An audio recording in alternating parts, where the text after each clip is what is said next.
Hey neighbor, welcome back to ARTV. My name is John, and today I'm coming a little bit closer because it's time for another episode of 7 on Sunday. Today's episode deals with 7 artists or else bands that are wasting their potential. Ones that definitely have the talent, but they're not using it and they're not getting the job done. What's even more frustrating is that I genuinely do like, or at least appreciate in some sense, maybe I like some songs from every artist on the list. I want them to be better. I want their anthems to reach my ears in a way that isn't excruciating. Yet a lot of these are just twiddling their thumbs, and it gets more frustrating as the years roll on. I hope that you'll enjoy my list today. Let me know what you think in the comment section down below, along with anything that you would add to the list. Drop a like on the video, and let's get going. There's no way I'm stopping. It's like nobody's watching. I said, do my little on the dance. How appropriate that the catalyst for this list, the first entry at number 7, is a band called Set It Off. This might be an unpopular opinion because they're actually a lot more popular than I ever realized when I started doing research for this video, but I feel that Set It Off are one of those groups that started off so strong with their Horrible Kids EP, in addition to the album Cinematics. Despite some rather cringy lyrics in places, they had well thought out intentions, and I like the idea of them being band geeks in high school, and they're like, hey, we want to start a rock band, but we want to bring in some other stuff, put some brass on the track. In theory, that sounds like a killer idea, and I was actually quite excited about them at the start of the 2010s. Hell, I remember writing a blog post. Remember back when that was a thing? I wrote a post about the Horrible Kids EP, and I liked it. I saw the potential, I enjoyed Cinematics, but in the years that have followed, I've continuously seen them faceplant as they try to move into this more poppy territory. They have tried to re-embrace their roots at times, in particular their most recent album at the time of recording this video, Midnight, but even listening to that, I just don't get much from it because you look at the band, you read along with the lyrics, hell, you don't even have to. You can hear them and they go in one ear, out the other, and you're like, oh, they're really gunning for that teenage demographic, and I can see why it's just for them and not really for me. At times, it can feel like Cody Carson is attempting to do a Kellen Quinn from Sleeping with Sirens-esque performance, and that is also a major turnoff to me because he does kind of have a unique voice, at least when he puts it to its full potential. I think that they sound at their best when they have some roaring guitars in the mix, also their poppy tendencies, but a bit more of a chomp and an edge to the lyrics like they had on the early material. It's like they just kind of filtered all of that out and we're left with really nothing other than this boring, predictable pop rock band. Standing on the edge, face up, 'cause you're a natural. I beat it harder, stone. Did somebody say boring pop rock band that's not fulfilling their potential? Well, ladies and gentlemen, Imagine Dragons have entered the chat at number 6. This is a band that I did like in their early days. I mean, not their early days, not the one where it sounded like they were covering Vegas show tunes. I mean like Radioactive and It's Time. Easy target? Absolutely. But unfulfilled potential? Yes, once again, absolutely! This is one of those groups where it's very frustrating because you can see that Dan Reynolds and company have control of the crowd, they have the anthemic hook down, but they water themselves down constantly by putting out either too much material, or else what they do put out, it just feels a little bit forced and inconsistent. They do have great songs in their back catalog, from Mouth of the River to the aforementioned Radioactive. I think that on their debut album, Night Visions, they had the idea, they had the heart and the passion, but over time, they started to see what rose up the charts and what didn't, and they pandered harder as a result of that. One of the things I hate most about Imagine Dragons is the fact that they dangle that donut at the end of the treadmill. We're constantly running towards it saying, hey, maybe this album's gonna be better. And they do show improvement from time to time, but then they'll fall back. It's just all over the place. And at this point, I feel seasick, and I'm not even on a boat or a roller coaster. Raise me, wish you never dated me. Lies, tell me lies, baby, tell me how you hate me. Number 5 hurts a little bit more than the rest of them because ELLIE Goulding was a singer that I really had a thing for in her early days. The album Lights, in addition to Halcyon, not Halcyon Days, the overly long companion piece to that, they were both records that I continuously came back to at certain points in the year. I really feel that Halcyon is kind of a perfect fall album, and the follow-up to that, Delirium in 2015, it again and had the overly long runtime, and I just felt that she was starting to bog herself down with trying to get on the radio and get another hit. Isn't it a little bit ironic when an artist starts getting older and they start trying to write songs that make them sound younger, like they're dumbing down their lyrics and they're like, hey, how do you do, fellow kids? It's awkward, and I definitely have gotten that feeling from Ellie Goulding. It's not that she's without her good songs. Flux from the upcoming album Brightest Blue was really solid, but she's also wasting times with all of these collabs. Maybe it's the record label saying, hey Ellie, we need another hit delivered to our doorstep, serve it up! And I get that that's the pressure of the contract, but at the same time, maybe try and break free from that just a little bit, because so much talent, so much range in her voice. I love it when she absolutely floors with a great vocal performance, but we see her held back so much by bad production, horrible songwriting, at least in places,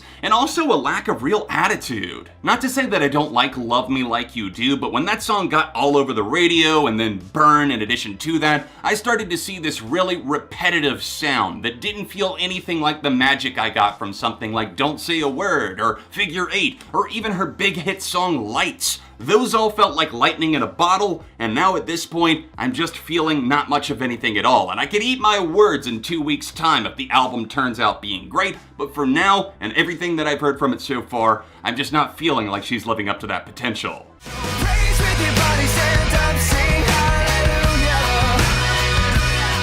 Brendon Urie's Panic at the Disco lands at number 4 on the list today. A certainly underutilized artist, I guess I can't fully call them a band since it's only Brendon in the studio now, are kind of wasting away and decaying, at least in the sense that, hey, you used to have this extremely high tier quality, especially for the scene that you were in, but now the content that you're putting out, it's okay, it serves the general public fine, but it's getting dumbed down with glossy production, with lyrical cliches out the wazoo, and also some miserable moments that just really make me question how could this have gone in this direction. Come closer, kids. Grandpa John will tell you all about the glory days of a fever you can't sweat out and Pretty Odd. They used to be a full-on band, and it was a very different sound, obviously. And Brendon Urie is certainly entitled to take Panic wherever he wants to, but knowing that he has the talent, having seen some of the live streams that he does where he'll make a metal song, or he'll make a heavier pop song, something that actually has a twist to it, knowing that he's capable of writing and creating and recording these things, and then choosing to put out bombs like Hey Look Ma, I Made It, or even some of the other tracks that I couldn't stand on the record like One of the Drunks. Why? Stack up Fever, Pretty Odd, or Vices up against the later material like Pray for the Wicked, and a lot of people outside of the vocalist are gonna say, is that even the same band? Because the nuance, the subtlety, the lyrics, the intrigue, and the mystery within the songs,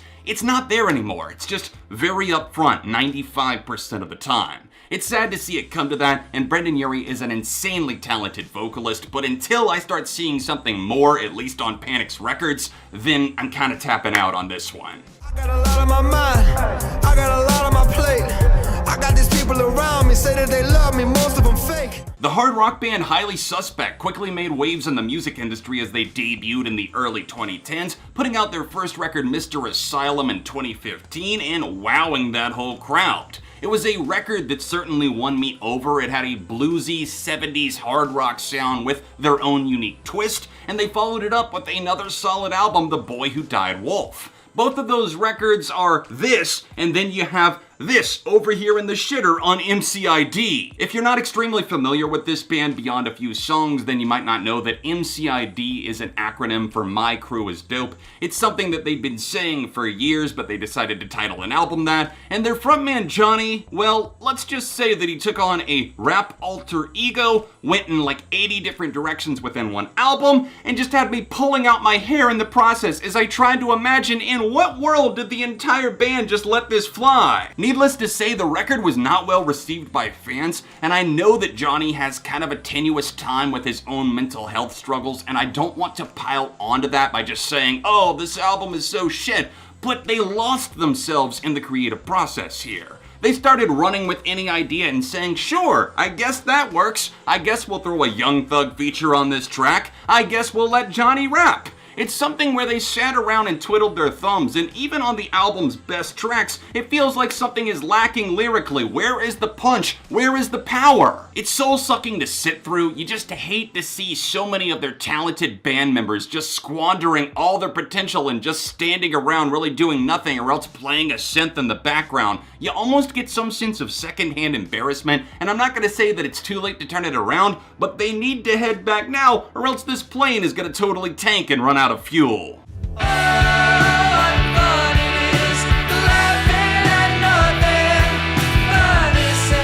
I hate to do it to him, but at number 2, the indie rock band REMO Drive drop in. REMO Drive started off with so much promise. I was hooked after hearing their song You're Killing Me. There was so much angst, a lot of emo tendencies in there lyrically, but a fiery passion musically. Their drummer was fantastic, their guitarist was great, and Eric Paulson as a vocalist is definitely engaging all throughout that record. There's so many relentless singles on there like Strawberryta. Also the aforementioned You're Killing Me, I'm My Own Doctor. The hits didn't stop coming, and it was indeed a greatest hits compilation. It all started to feel a little bit off to me after their signing to Epitaph Records, which I championed. I was all about that. It's a great label and it felt like a perfect fit for them, but they put out that 7-inch single Pop Music, and I didn't enjoy that, not because it was actual pop music. It just felt like it was missing the snarl of the lyrics and also the pizzazz of the musicianship. The production value wasn't entirely there. I kind of liked the raw, gritty sound their debut had,